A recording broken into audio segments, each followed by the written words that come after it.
People are often surprised by what comes after growth. They expect relief, energy, motivation, a sense of arrival, something that feels like progress.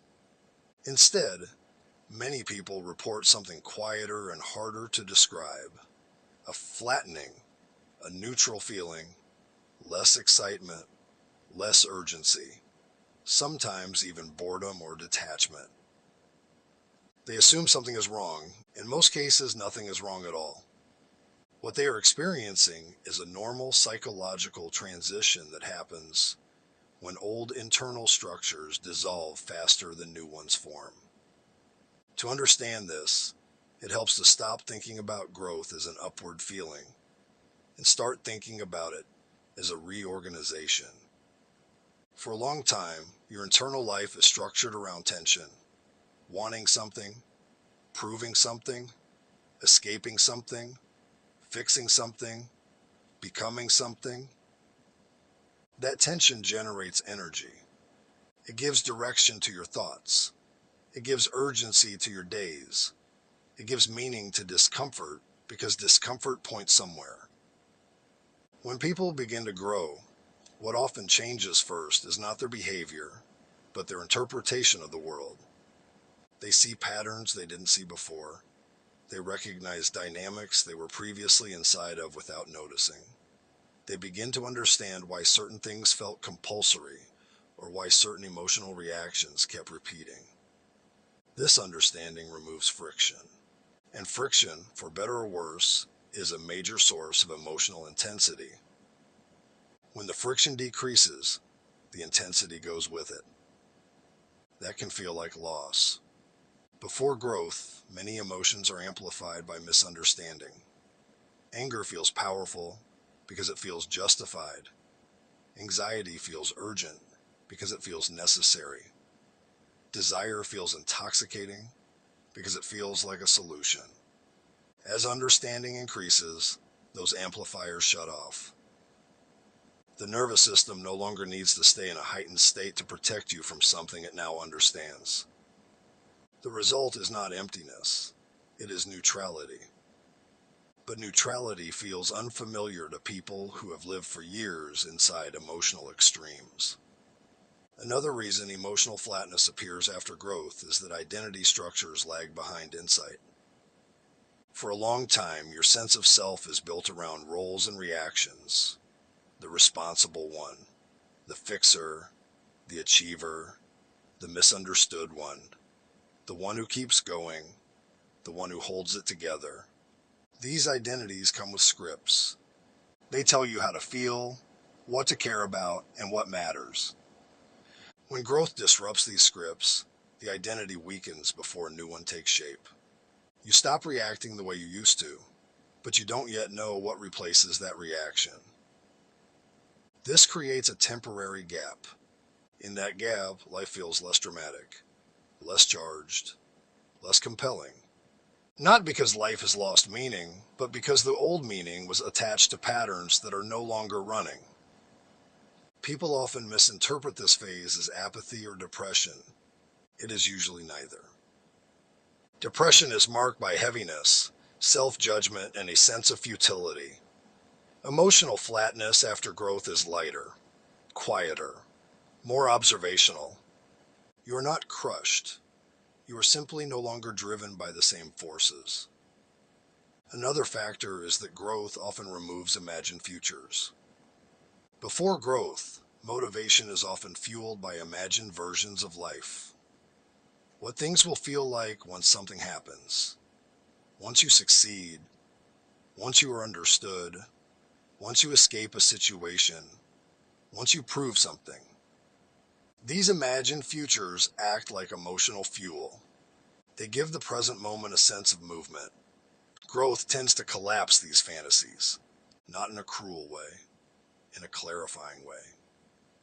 You realize that many of the things you were chasing would not have delivered what you thought they would, or that the relief they offered would have been temporary, or that they were compensating for something internal rather than solving something external.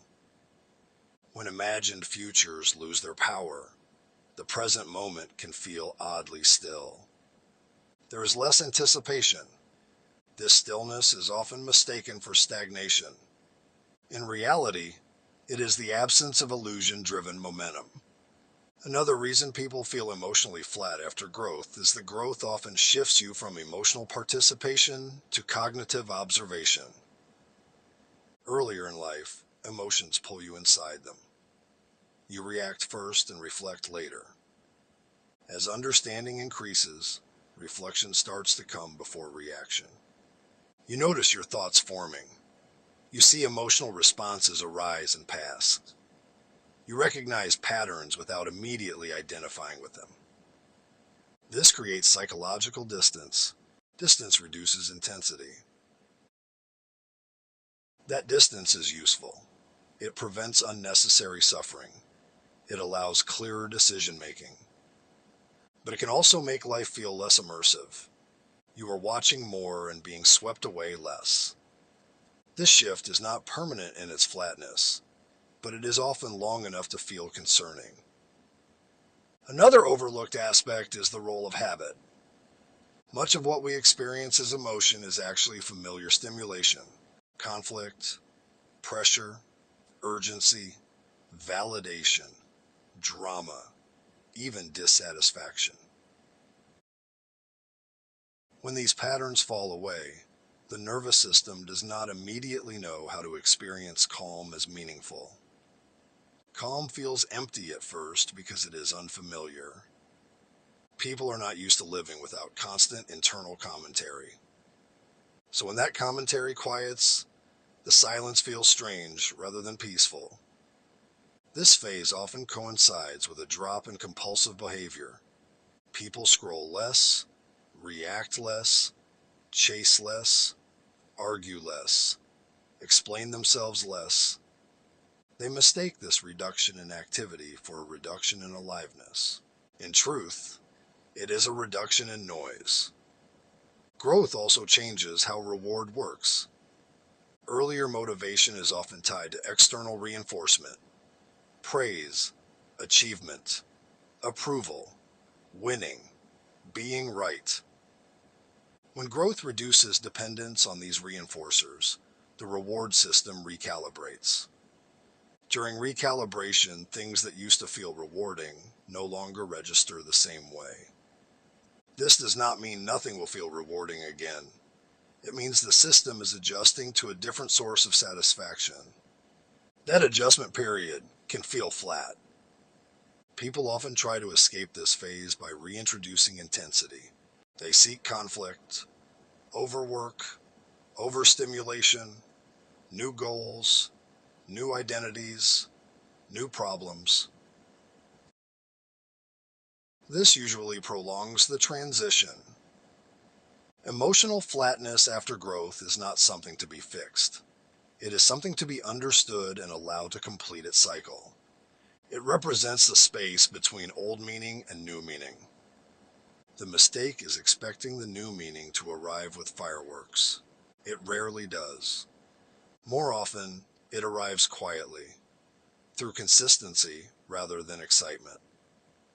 What eventually replaces flatness is not intensity, but steadiness, a quieter form of engagement, a clearer sense of what actually matters, a reduced need to perform emotional reactions. But that steadiness cannot emerge if the flatness is constantly judged as a failure. The nervous system needs time to learn that calm is safe. The mind needs time to learn that meaning does not require tension. And identity needs time to reorganize around choice rather than compulsion. It is also worth noting that growth often exposes how much of life is repetitive. Before growth, repetition is disguised by emotional fluctuation. After growth, patterns are more visible. This can make life feel monotonous. But monotony is not emptiness. It is predictability.